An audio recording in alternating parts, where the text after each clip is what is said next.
Help me. Please, somebody help me.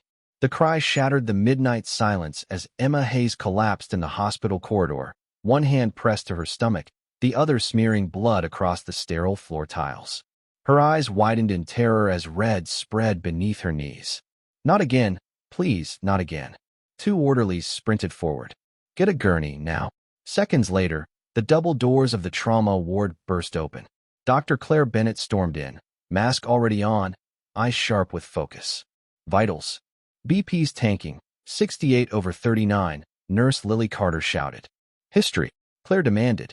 Dr. Ethan Cole flipped through the chart. Placenta previa. Uterine rupture last year. 2 miscarriages. She wasn't supposed to conceive again.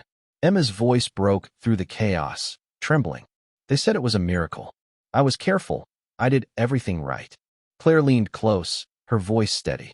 You didn't do anything wrong, Emma. But we have to move now. Ethan muttered under his breath. At 24 weeks? It's hopeless. We save the mother. Claire's head snapped up, eyes blazing. If you can't believe in hope, get out of my or. Emma grabbed her wrist weakly. Please, my baby. His name's Noah. Claire squeezed her hand. Then we fight for Noah. They rushed her into surgery. Fluorescent lights flashed above in rhythmic intervals, counting down the seconds.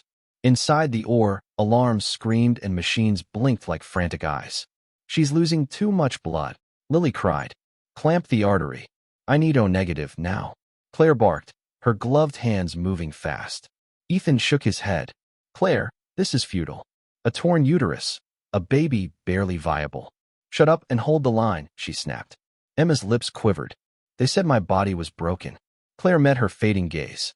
It carried him this far. That's strength. Scalpel, Claire ordered. The incision opened. The smell of iron filled the air. Time slowed. The beeping faltered. No fetal heartbeat, Ethan said quietly. Check again. Nothing. Claire leaned closer, refusing to blink. Then, something. A twitch beneath the torn membrane. Wait, did you see that? Ethan squinted. Probably a uterine reflex. It moved, Claire said. Forceps. Lily gasped as a translucent sac shifted.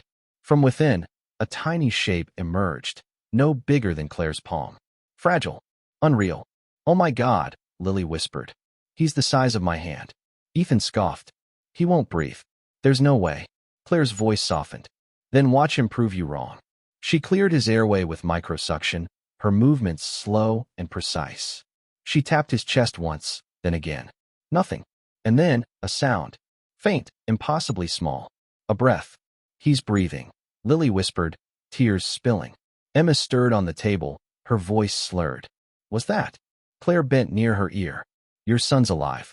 Emma sobbed weakly. Alive? He shouldn't be. Ethan murmured, staring in disbelief. Claire's reply was steady. And yet, here he is.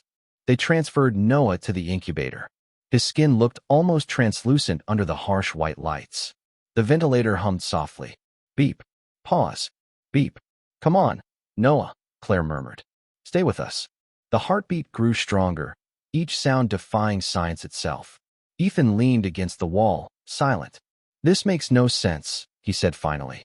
You didn't even open the uterus wide enough for extraction. Claire frowned, glancing at the surgical field. I know. He slipped out somewhere else.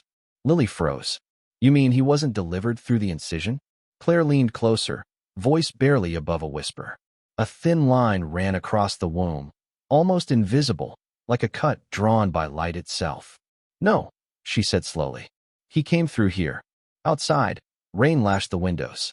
Inside, the tiniest heart on earth beat steady against every known law of medicine. And as the monitor sang its fragile rhythm, even Ethan, ever the skeptic, bowed his head, whispering, maybe some miracles don't ask for permission. He came through a spontaneous micro-rupture. Claire whispered, eyes locked on the small tear that had defied logic. I've never seen anything like it. Ethan stared, disbelief etched across his face. That's impossible. A fetus this small surviving a rupture like that. He should have.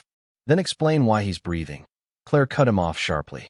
Noah's chest rose and fell, each motion no more than the width of a fingertip. The ventilator hissed rhythmically beside him, fragile but determined. Claire's voice steadied. Keep the airflow constant. We're not losing him now. Ethan exhaled, shaking his head. You realize this will end up in every medical journal on the planet. There's no recorded birth like this. Claire's eyes softened, but her tone stayed firm. Then let them write about it after he grows up.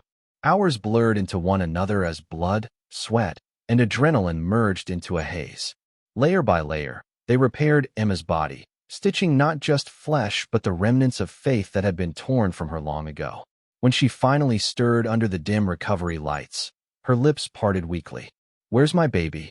Claire leaned closer, exhaustion shadowing her face but warmth filling her eyes.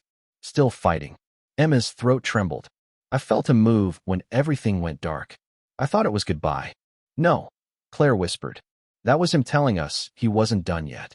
The next 3 days became a war against time. The neonatal unit turned into a quiet battlefield where every beep, every flicker of light, meant the difference between life and loss. Machines hummed. Nurses moved like ghosts. Temperature dropping. Lily shouted. Claire's hands hovered protectively over the incubator, wrapping warmth around the tiny body. "Not tonight, little man. Not after everything." From behind the glass, Emma watched, tears streaming. "He looks so small," she whispered. Ethan, standing beside her, muttered, "He weighs less than a cup of sugar." Claire didn't look up. Then maybe sweetness is what's keeping him alive. Each day stretched longer than the one before. Every heartbeat felt borrowed from something divine. And then, one morning, a sound so fragile it broke the air, a cry. A real cry. Lily froze, hand over her mouth. "He cried," she whispered.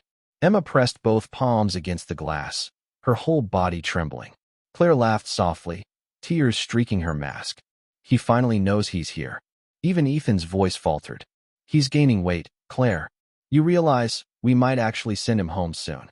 Emma reached into the incubator's portholes, her fingertip brushing against Noah's hand.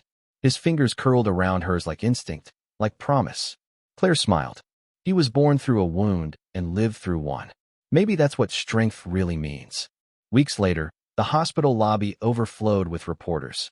Headlines screamed across screens and newspapers. "World's smallest baby born through 1 in a billion birth." Cameras flashed, microphones buzzed, but Emma barely noticed. All that mattered was the tiny heartbeat pressed against her chest. The same hands that had once slipped against a hospital floor now held a living miracle. Ethan approached quietly, his voice softer than she'd ever heard. "We still can't explain how that rupture spared him." Claire looked at Noah and smiled faintly. "Some things aren't meant to be explained." He nodded slowly. "You were right, Claire. Sometimes hope is the only treatment." Emma looked up, her eyes glistening. "You saved him." Claire shook her head. "No, Emma. You did. By believing when everyone told you your body was broken." Outside, sunlight poured through the hospital windows for the first time in weeks, flooding the sterile halls with gold. Inside, Noah blinked against the light, his tiny eyes reflecting it back like a promise to the world. Claire signed the final discharge papers and whispered, "You weren't just born small, Noah Hayes. You were born strong." They said Emma Hayes would never carry life again. They said no baby that tiny could breathe. But she did, and he did. And together, they rewrote what medicine thought was impossible. Watch until the end to see how one mother's pain became the world's tiniest miracle. Subscribe for more stories that remind us what hope really looks like.